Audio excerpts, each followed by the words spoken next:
You have found yourself for another episode of Locked On Bulls. In today's episode, me and Pat are going to discuss what exactly is going on with the Chicago Bulls offense, what's keeping it stagnant.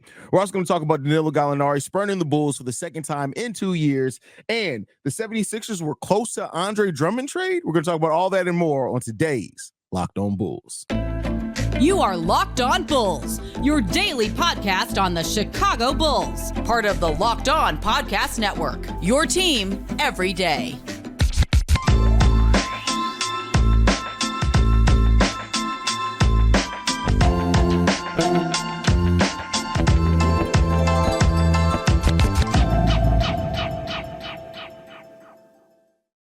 Thank you for tuning in to Locked On Bulls, member of the Locked On Podcast Network, where it's your team every single day. That's Pat the Designer, host and creator of the Windy City Breeze, and host of the Chicago Bears podcast over at ESPN 1000. I'm Haize, host and creator of Chicago Bulls and Chicago Bears Central YouTube pages and podcasts. And no title sponsor today, so we jump right into it.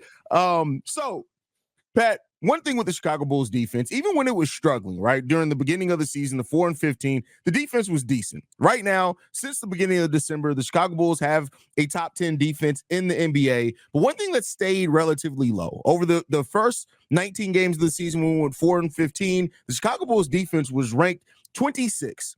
Right now, we're ranked 21st. So we're still a bit of a struggle right now. To just go over some basketball nerd stats for you before we get into the conversation.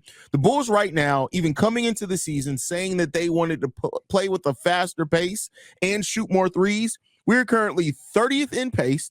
We're first in mid-range shots and 22nd in three-point attempts per game so far on the season. Pat, when you look at the Chicago Bulls offense, what do you think is holding the offense back the most? Leopard can't change his spots. This is the team that you built. This is the team you have. You swapped out Zach LaVine for Kobe White. Fun. They put up the same amount of points. Nothing's different. This is the team that it has been. I mean, they're not a team that's going to take a ton of threes.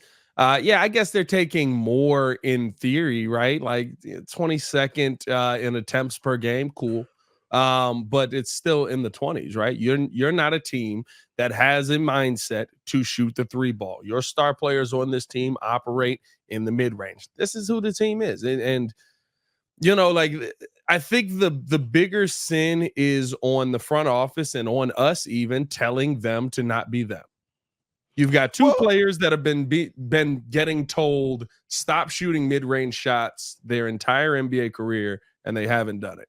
Two. Who's the second you're talking about? Zach LaVine. Remember Jim Boylan was here and he was like, just stop shooting mid-range shots. And he was like, no, like that's where I'm good at it. You know I mean, like, so you got the thing is, even with the Zach thing, I think, Kobe White's ascension has basically kept the Bulls basically where they were. Yeah. Now, coming into the season, we thought we were adding three-point shooting with Javon Carter. Didn't get none of that. Torrey Craig, who does bring a little bit of three-point shooting, has missed 22 games. And Zach LaVine, who coming into the season you would have expected to be taking at least a nice chunk of the threes, is also out. So I think those three players missing time or just not being good in the case of Javon Carter definitely plays a part into the Bulls' attempts being as low as what it is. Did that shot. Wow. He hasn't been good. But I think the thing that comes in and adds a little bit more color into it, that you can still be an efficient team with not shooting a lot of threes, right? We've seen that with teams that we've played recently. Like the Cleveland Cavaliers are towards the bottom of the league at 3 points attempted, but they're efficient in the three-pointers that they make, so it makes it hit a little different. But also the Bulls right now, we don't get a lot of free throws. We're 23rd in the league in free throw attempts as well. So when you're not taking three-pointers, when you're shooting mid-range shots but not getting a whole heck of a lot of foul calls besides DeMar DeRozan, and even that's down a little bit for DeMar, it creates an inefficient offense. I think the biggest thing holding the team back is, I'm not going to say it's just the three-point shooting, but it's just not being efficient in what you're trying to do. Yes, but at the same time, right, like, I don't even know, not to say efficiency doesn't matter, but I don't even know if they would be efficient just because we don't see them try it. Right? Like we saw a couple of games early on where they kind of were going out there and shooting more threes. And right, like we had like 3 games and they all were early in the season where they shot like 40 plus threes. And we were like, what the heck is this? This is a new shooting oh my goodness, this is fun. And then we didn't see it. I think they had one game where they shot like 18 for 41. And then we never saw it again.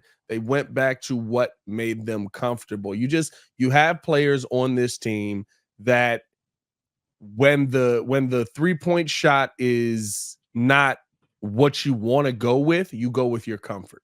Yes, we can try to change. Alex Caruso, to me, is shooting. Well, I mean, Caruso, Kobe, and Ayo have all dressed. I mean, as a team, we're still taking 5 more 3-pointers than what we did basically last season. So that's why I say, like, I look at it and say, Zach LaVine, even if he was like healthy and was here, no matter how he's playing, that's at least 2 to 3 more 3-point attempts per game. Just that alone will take you from being 22nd to almost being 10th in the league. Like that's the difference. Is just a few more threes make a game. Yeah, it's one of those things though. When you go into a battle versus a team that you know is good at it and is more willing to do it, you're already behind the 8 ball again, losing at math, right? Like you're in a position where, right, okay, we're playing a team that has good 3-point shooters on it. That means we have to play better defensively in this game and close out on the 3-point line. We didn't do that very well against not Cleveland, who we played before that. Can't think of the team now. That's 2 games before the Atlanta, right? We didn't do that as well versus Atlanta, and they were able to knock down those corner threes and stuff. Like you have to be able to. There has to be a consistency in at least picking one side or the other, and the Bulls have just chosen the middle. Yes, they're a good defense. They're not a great defense. They're a top 10 defense, but they're not a great defense. You don't play the Bulls and go, we're scoring 105 points today. So because of that, I can get my 115 because they are going to struggle to get 114. Like that's to me where the offense that this Bulls team has is just, it's predictable. DeMar DeRozan is going to get to his spots. He's going to work out his spots. He's going to be in the mid-range. Nikola Vucevic, he's going to be down low. He's going to be at the 3-point line. Kobe White's the most unpredictable player on the team. And he just figured it out.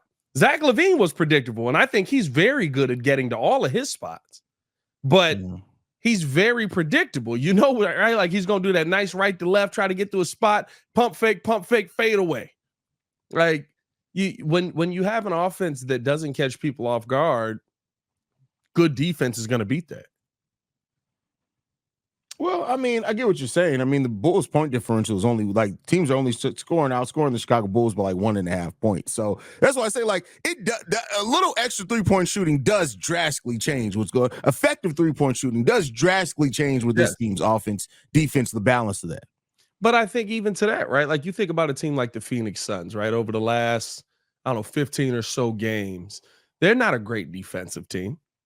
Their defensive rating over the last 15 or so games is like 112, 113, something like that. It's been better, but you don't look at the Phoenix Suns and go, these guys are clamps. The flip side of that is, though, their offensive rating over that time is 121. So I can play defense well enough if I know I've got these guys that can go out there and knock down shots. And like you said, it does play. Efficiency is an important part of it, but it also just kind of, to me, works out to that number, right? Like, you got to take some of these threes to make them. Now they've got the best shot makers in the NBA on their team, and Devin Booker, Kevin Durant. It makes a difference. I understand that, but even like when Zach LaVine was out there, I feel like we didn't see a difference in this team.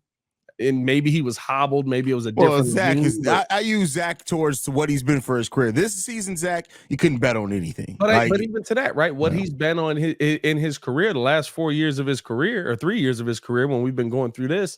When he's been on the floor, the team has been very much the same.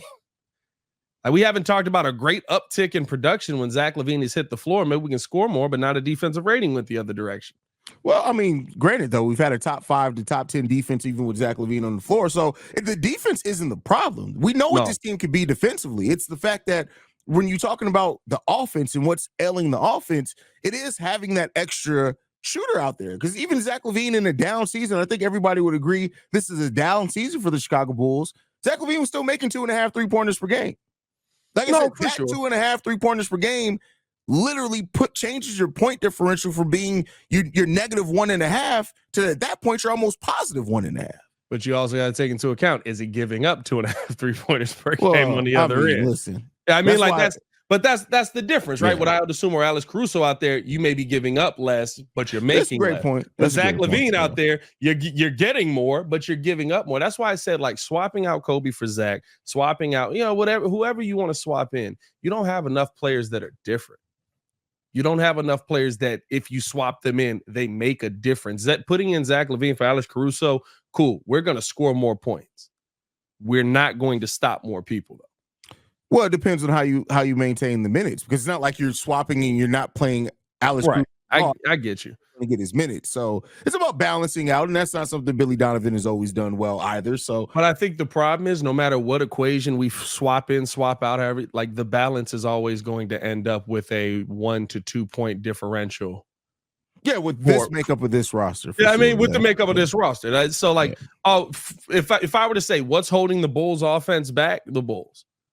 Like the players that you have on your team. You have players that operate in predictable spots, and they have games where they cook, and they have games where they don't.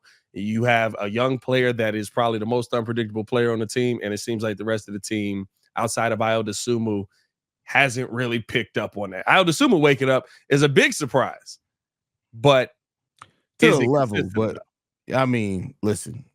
Biggest surprise is that Javon Carter sucks.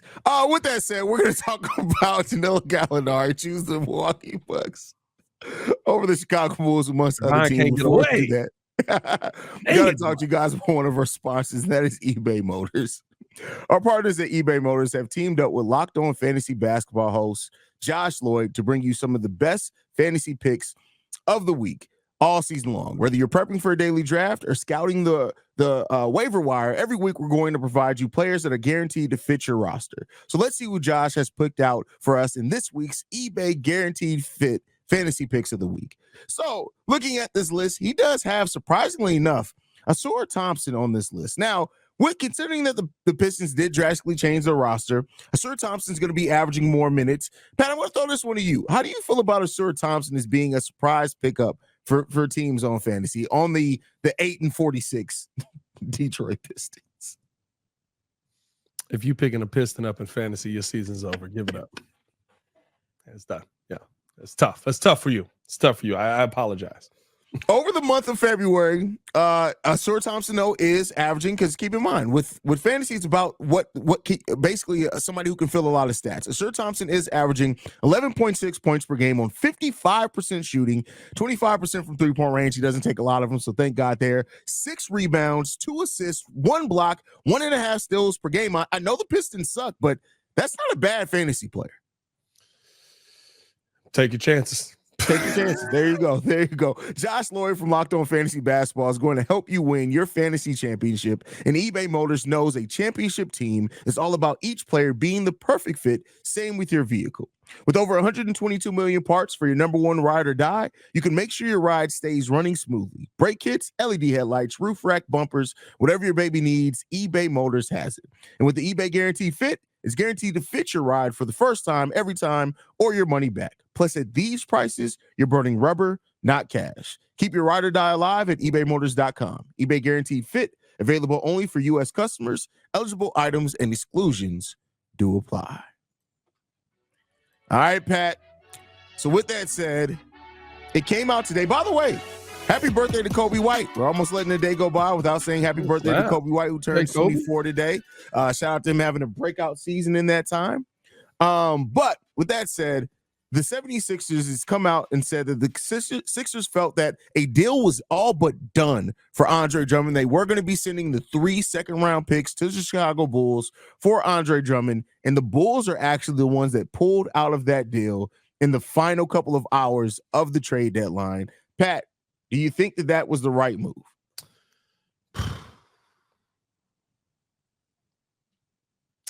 It's tough, right? Like, I don't know. That's an interesting one, because one, you flipped the topics on me and it threw me. I did flip the topics on you. Yeah, my brain went to topic number 3. I have no idea.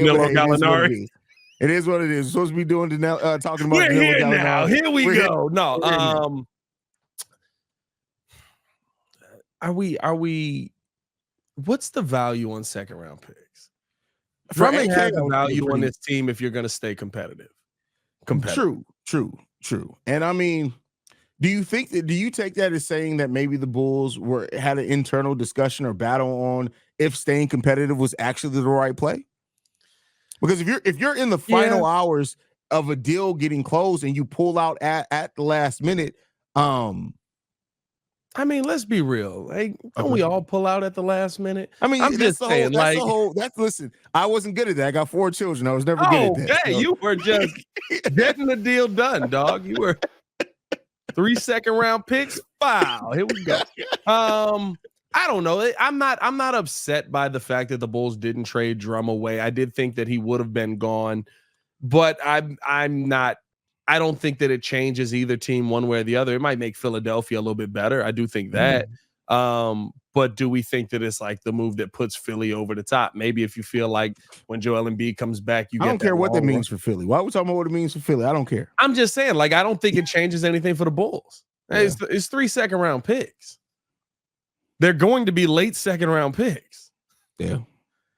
Like, what are we stocking up second-round picks for here? Like, I get it, right? Like, it's cool when you're on day 2 of the draft and you can use them more. And yes, there's more talent. Yes, there's more opportunity for you to find gems in the draft. But like, I don't care about second-round picks right now. If you want to know how you go get 3 second-round picks, you pay money. You can buy second-round picks. The Bulls have sold them for years.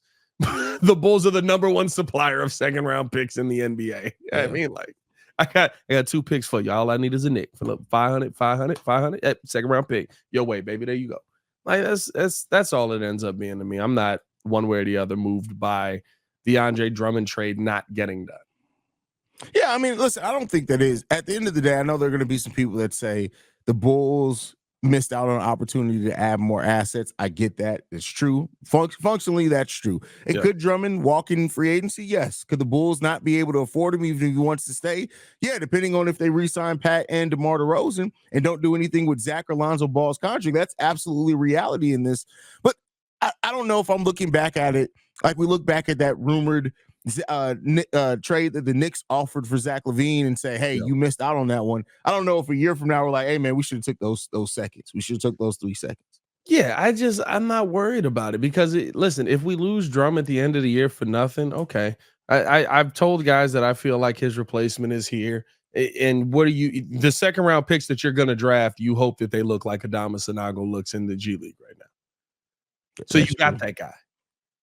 You know, you hope he looks like Julian Phillips has looked as a young player in the NBA right now while getting no shots, just knowing where to be. You got that guy. The Bulls are at a point right now where it's not about adding young assets. It's about developing young assets.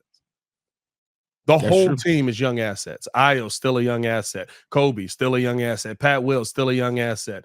Dalen Terry still a young asset. Julian Phillips still a young asset. Like if we were talking about like a late first, all right, you guys are idiots for not pulling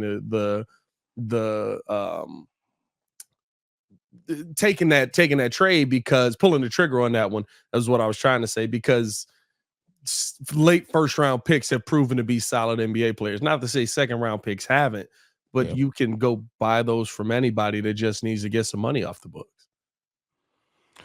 Yeah, I mean, or a team like the Oklahoma City Thunder that have more picks coming in than open roster spots for like the next 5 years. They literally can use. Yeah. So that's going to be weird. But I mean, at the end of the day, like I like Drum on this team. I know that this team is trying to make the run towards the end of the year. It is what it is there. It's not a draft that's worth tanking in.